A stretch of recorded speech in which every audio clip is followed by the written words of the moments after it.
예수께서 무리를 보시고 산에 올라가 앉으시니 제자들이 나아온지라. 입을 열어 가르쳐 이르시되 심령이 가난한 자는 복이 있나니 천국이 그들의 것이며, 애통하는 자는 복이 있나니 그들이 위로를 받을 것이며, 온유한 자는 복이 있나니 그들이 땅을 기업으로 받을 것이며, 의에 줄이고 목마른 자는 복이 있나니 그들이 배부를 것이며, 긍휼히 여기는 자는 복이 있나니 그들이 긍휼히 여김을 받을 것이며, 마음이 청결한 자는 복이 있나니 그들이 하나님을 볼 것이며, 화평하게 하는 자는 복이 있나니 그들이 하나님의 아들이라 일컬음을 받을 것이며, 의를 위하여 박해를 받은 자는 복이 있나니 천국이 그들의 것임이라. 나로 말미암아 너희를 욕하고 박해하고 거짓으로 너희를 거슬러 모든 악한 말을 할 때에는 너희에게 복이 있나니 기뻐하고 즐거워하라. 하늘에서 너희의 상이 큼이라. 너희 전에 있던 선지자들도 이같이 박해하였느니라. 너희는 세상의 소금이니 소금이 만일 그 맛을 잃으면 무엇으로 짜게 하리요. 후에는 아무 쓸데없어 다만 밖에 버려져 사람에게 밟힐 뿐이니라. 너희는 세상의 빛이라. 산 위에 있는 동네가 숨겨지지 못할 것이요, 사람이 등불을 켜서 말 아래에 두지 아니하고 등경 위에 두나니 이러므로 집안 모든 사람에게 비치느니라. 이같이 너희 빛이 사람 앞에 비치게 하여 그들로 너희 착한 행실을 보고 하늘에 계신 너희 아버지께 영광을 돌리게 하라.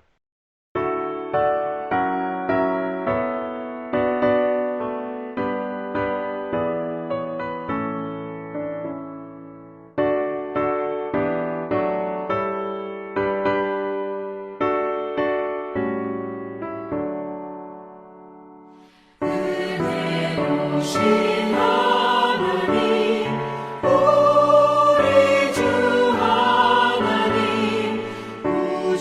만물을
오늘은 지난 시간에 이어서 누가복음 4장 14절부터 살펴보도록 하겠습니다. 14절과 15절입니다.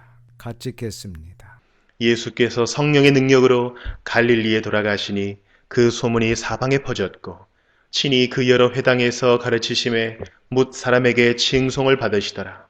본문은 예수님께서 요단강에서 세례를 받으시고 거기서 광야로 몰리셔서 마귀에게 시험을 받으셨습니다. 이 마귀의 시험을 온전히 기록된 말씀으로 다 물리치신 후 이제 갈릴리로 가셨습니다. 그리고 그 갈릴리 지역에 여러 회당에 다니시면서 설교를 하셨는데 그때 많은 사람들에게 징송을 받으셨다고 말씀하고 있습니다. 그리고 다음 16절에서 30절까지는 예수님의 고향 나사렛에서 배척을 받으시는 장면이 나옵니다. 16절에서 19절입니다. 예수께서 그 자라나신 곳 나사렛에 이르사 안식일에 늘 하시던 대로 회당에 들어가사 성경을 읽으려고 서심해 선지자 이사야의 글을 들이거늘 책을 펴서 이렇게 기록된 데를 찾으시니 곧 주의 성령이 내게 임하셨으니 이는 가난한 자에게 복음을 전하게 하시려고 내게 기름을 부으시고 나를 보내사 포로된 자에게 자유를 눈먼 자에게 다시 보게 함을 전파하며 눌린 자를 자유롭게 하고 주의 은혜의 해를 전파하게 하려 하심이라 하였더라. 예수님께서 이사야 61장 1절과 2절의 말씀을 인용하십니다. 19절에 주의 은혜의 해에 줄을 치시기 바랍니다. 이 은혜의 해는 바로 50년마다 돌아오는 희년을 말씀하시는 것입니다. 이 희년의 의미는 죄로부터 해방의 의미가 있습니다. 죄로부터 해방, 그러니까 주님께서 오심으로 말미암아 진정한 은혜에 진정한 희년이 왔습니다. 더 이상의 희년은 없습니다. 이것으로 희년은 종결되는 것입니다. 즉 빚진 것 청산하고 부도난 것 청산하는 정도가 아니고 죄로부터 해방, 진정한 주님의 은혜가 온 것입니다. 그래서 저와 여러분이 반드시 이 말씀을 붙잡고 가야 합니다. 예수 그리스도께서 나를 죄로부터 해방시켜 주시기 위해 오셨다는 이것을 꼭 붙잡고 가야 됩니다. 잠시 로마서 8장 2절을 한번 찾아보겠습니다. 이는 그리스도 예수 안에 있는 생명의 성령의 법이 죄와 사망의 법에서 너를 해방하였음이라. 이렇게 성경은 말씀하고 있습니다. 그래서 예수님께서 우리를 죄로부터 해방시켜 주시는 것을 반드시 믿어야 합니다. 절대 우리의 몸부림으로, 우리의 지켜 행함으로, 우리의 공로로 이 죄로부터 해방받을 수 없다는 것을 말씀하고 있습니다. 다시 누가복음 4장 20절과 21절을 보겠습니다. 책을 덮어 그 맡은 자에게 주시고 앉으시니 회당에 있는 자들이 다 주목하여 보더라. 이에 예수께서 그들에게 말씀하시되 이 글이 오늘 너희 귀에 응하였느니라 하시니. 정말 놀라운 말씀을 하시고 계십니다. 21절을 보시면 이 이사야의 말씀이 바로 나를 통해서 지금 응해졌다. 이 이야기를 하시고 계신 것입니다. 즉 이사야의 예언이 예수님을 통해서 성취되었다는 것입니다. 그러니까 이 회당에 있던 사람들이 웅성웅성합니다. 22절입니다. 그들이 다 그를 증언하고 그 입으로 나오는 바 은혜로운 말을 놀랍게 여겨 이르되 이 사람이 요셉의 아들이 아니냐. 그러니까 이들은 믿지 못하겠다는 것입니다. 어떻게? 이는 목수 요셉의 아들이고 우리가 그의 아버지 요셉을 잘 알고 있는데 이런 반응을 보이는 것입니다.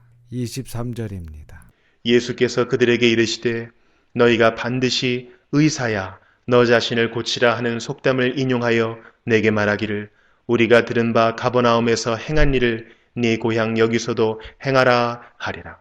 지금 예수님께서 갈릴리 나사렛 사람들에게 너희가 앞으로 이런 말을 하게 될 것이다 하시면서 그들의 마음을 이미 다 내다보고 계십니다. 당시 속담에 의사야 너 자신을 먼저 고치라. 이 말은 의사가 다른 사람을 고치기 전에 너 자신을 먼저 고쳐라. 이런 말입니다. 그러니까 예수님께 적용해 보면 예수, 너의 고향이 갈릴리 나사렛이니까 갈릴리 나사렛을 먼저 고쳐봐라. 가버나움이라든지 뭐 다른 지역에 가서 자꾸 그렇게 하지 말고 갈릴리 나사렛에 와서 먼저 한번 고쳐봐라. 이렇게 하게 된다는 것입니다. 이렇게 예수님께서 고향 사람들이 앞으로 이런 속담을 인용하면서 예수님을 배척할 것을 다 알고 계셨습니다. 24절에서 26절입니다. 또 이르시되 내가 진실로 너희에게 이르노니 선지자가 고향에서는 환영을 받는 자가 없느니라.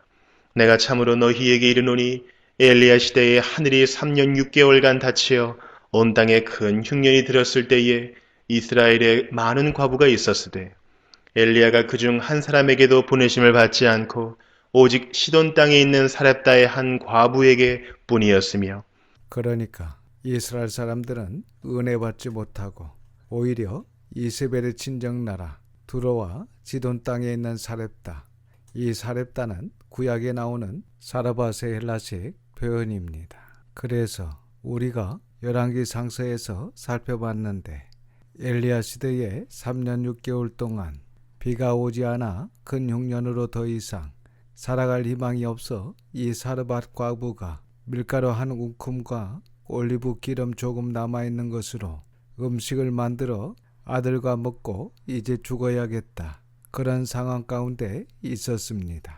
그런데 그때에 엘리야가 나타나 청하건대 떡 한 조각을 내게 가져오라.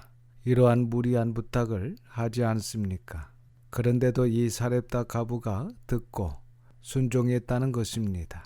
바로 이것이 핵심입니다. 그러니까 순종할 수 없는 상황입니다.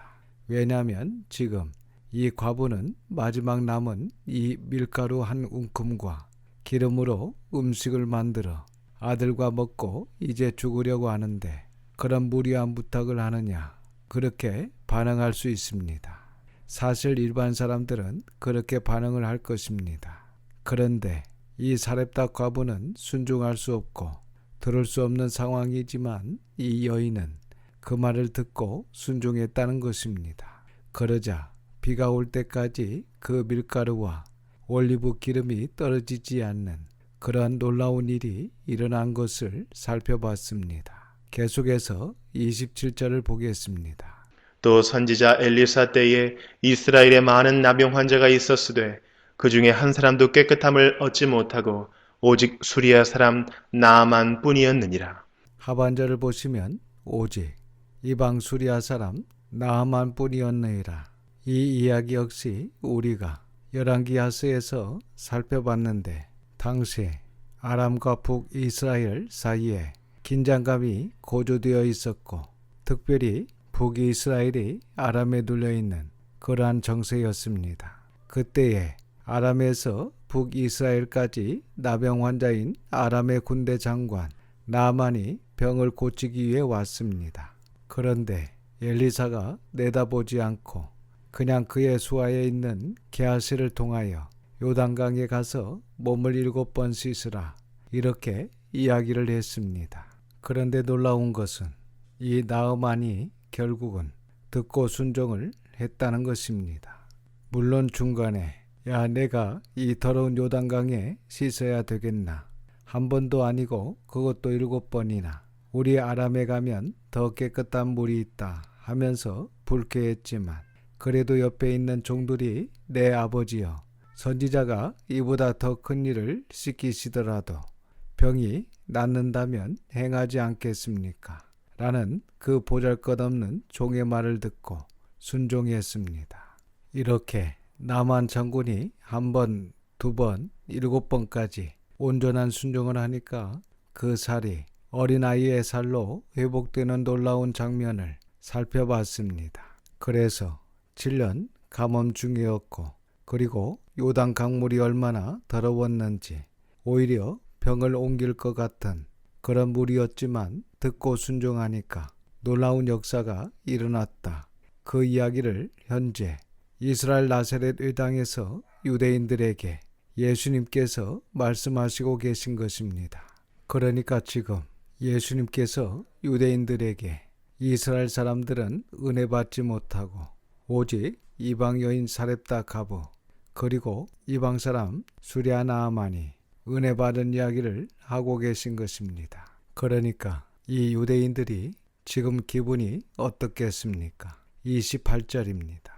회당에 있는 자들이 이것을 듣고 다 크게 화가 나서 사실 이것이 예수님의 첫 번째 설교였습니다. 그런데 그들이 예수님의 설교에 은혜를 받은 것이 아니라 이렇게 다 크게 화를 냈다고 말씀하고 있습니다. 그렇다면 예수님의 첫 설교는 실패한 것입니다. 하지만 하나님의 관점에서 봤을 때는 그렇지 않다는 것입니다. 그래서 우리가 한 가지 생각해 보면 설교자는 사람이 듣고 싶어하는 설교를 하는 것이 중요한 것이 아니고 하나님께서 하고 싶어 하시는 설교를 하는 것이 중요하다는 것입니다. 그러니까 예수님의 이 말씀은 이방인들에게 이런 은혜가 있게 될 것이고 유대인들은 한 명도 구원받지 못한다. 이런 적용을 하시니까 유대인들이 화가 난 것입니다. 29절과 30절입니다. 일어나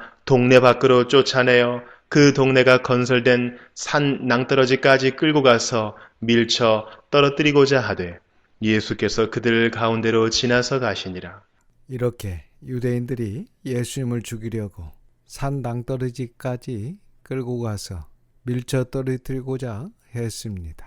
본문에는 나오지 않은데 아마도 이때 예수님께서 순간적으로 능력을 발휘하셔서 그곳을 빠져나오시지 않았나 생각해 봅니다. 그래서 예수님 자신을 위해서 능력을 사용하신 유일한 케이스가 되겠습니다. 그래서 다시 말씀드리지만 이 말씀의 요점은 우리가 사렙다 가부와 같아야 된다는 것입니다.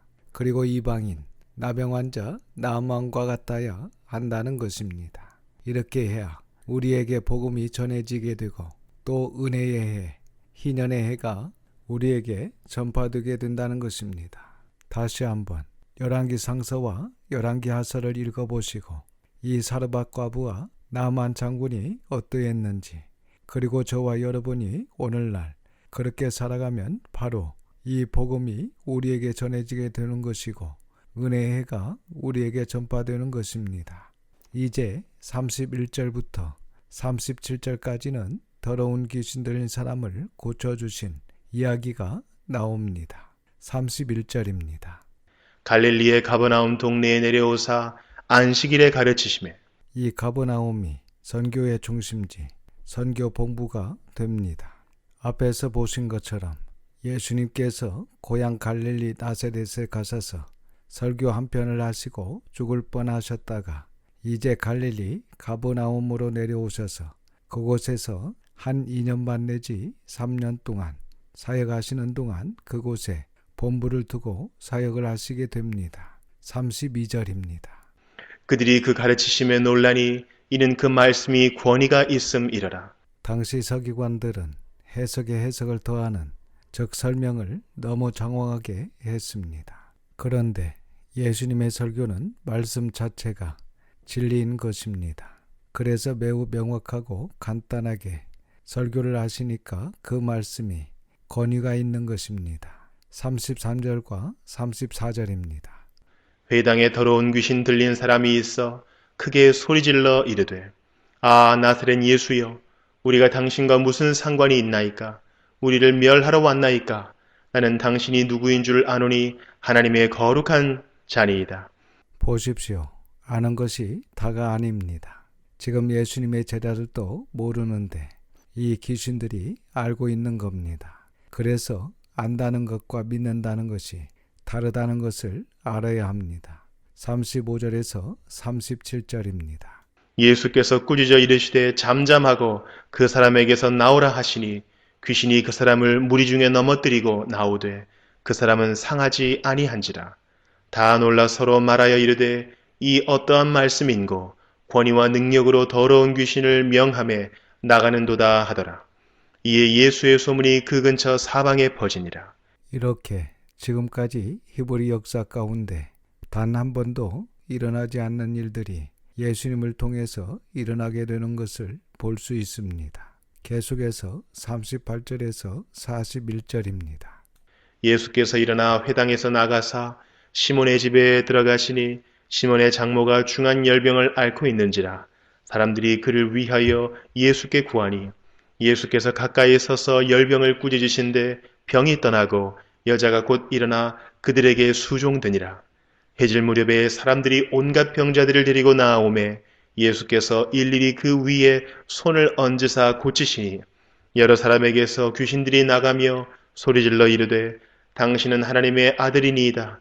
예수께서 꾸짖으사 그들이 말함을 허락하지 아니하시니 이는 자기를 그리스도인 줄 알미러라. 이처럼 예수님께서 병을 꾸짖어 낫게 하시고 또한 귀신들도 꾸짖어 쫓아내셨습니다. 그리고 특별히 귀신들이 예수님께서 그리스도이신 줄 알고 하나님의 아들이니이다 라고 이렇게 말하는 것조차도 허락하지 않으셨습니다. 이는 거룩한 전도자를 통해서 예수 그리스도가 하나님의 아들이심이 전파되어야지 너희같이 더러운 귀신들을 통해서 이 사실이 증거되면 되겠느냐는 것입니다.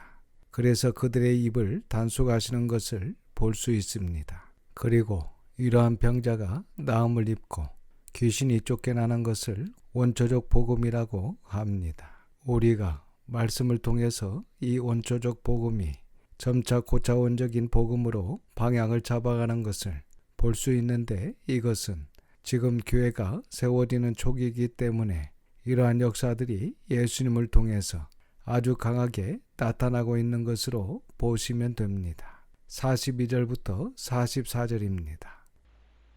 날이 밝음에 예수께서 나오사 한적한 곳에 가시니 무리가 찾다가 만나서 자기들에게서 떠나시지 못하게 만류하려 하매 예수께서 이르시되 내가 다른 동네들에서도 하나님의 나라 복음을 전하여야 하리니 나는 이 일을 위해 보내심을 받았노라 하시고 갈릴리 여러 회당에서 전도하시더라.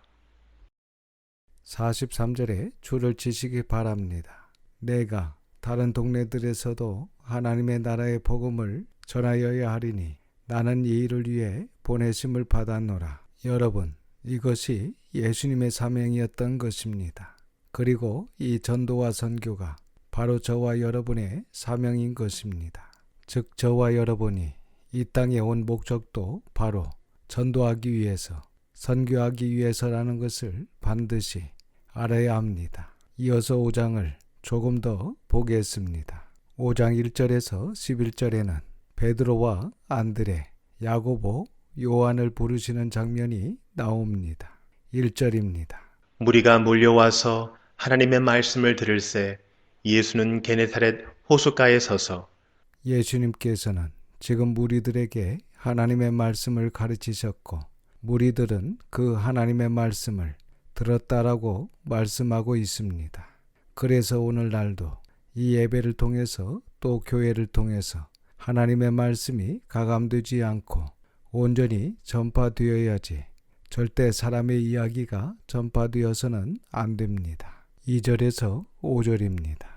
호숫가에 배 두 척이 있는 것을 보시니 어부들은 배에서 나와서 그물을 씻는지라. 예수께서 한 배에 오르시니 그 배는 시몬의 배라. 육지에서 조금 떼기를 청하시고 앉으사 배에서 무리를 가르치시더니 말씀을 마치시고 시몬에게 이르시되 깊은 데로 가서 그물을 내려 고기를 잡으라. 시몬이 대답하여 이르되 선생님 우리들이 밤이 새도록 수고하였으되 잡은 것이 없지만은 말씀에 의지하여 내가 그물을 내리리이다 하고.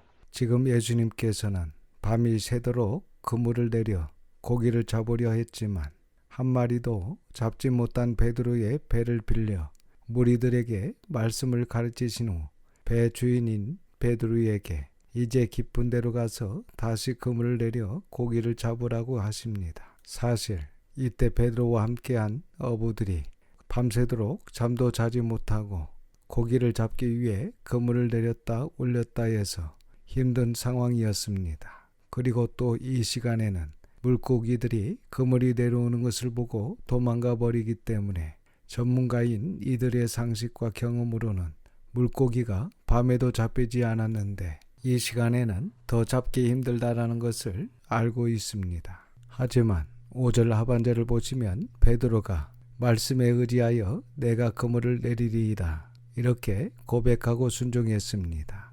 베드로의 이 자세가 정말 중요하고 감동적인 자세입니다. 그래서 저와 여러분도 이런저런 경험을 다 해보았지만 하나님의 말씀이 그러하시다 하시니 말씀에 순종하여 제가 한 번 더 노력해 보겠습니다. 제가 한 번 더 애를 써 보겠습니다. 라는 이 베드로의 훌륭한 자세를 본받아야 한다는 것입니다. 사실 이렇게 순종하고 안 하고는 하늘과 땅 차이고 때로는 천국과 지옥 차이가 될 수도 있습니다. 그래서 우리의 경험을 다 내려놓고 말씀이 그러하시다 하면 순종하여서 한 번 더 노력해 보겠습니다 하는 이 자세와 마음가짐이 우리 모두에게 있기를 주님의 이름으로 축원합니다. 이렇게 경험을 내려놓고 순종했을 때 베드로에게 어떠한 일이 생겼습니까? 6절과 7절입니다. 그렇게 하니 고기를 잡은 것이 심히 많아 그물이 찢어지는지라. 이에 다른 배에 있는 동무들에게 손짓하여 와서 도와달라 하니 그들이 와서 두 배의 채움에 잠기게 되었더라. 여러분, 여기서 또 하나 더 생각해 볼 것은 단지 베드로가 순종했기 때문에 이런 놀라운 일이 일어났다라고 할 수 있지만 더 나아가 앞에서 예수님께서 설교하셨던 그 말씀이 진리다라는 것을 증거하신 것입니다. 그러니까 이 표적 자체에 의미와 목적이 있는 것이 아니라 방금 베드로의 배에 올라타셔서 설교하셨던 그 말씀이 진리임을 증명하기 위해서 곧 말씀이 목적이라는 것입니다. 즉 말씀을 믿도록 하기 위해서 표적이 일어난 것입니다. 그래서 절대 이 표적 자체가 목적이 아니라는 것을 아셔야 합니다.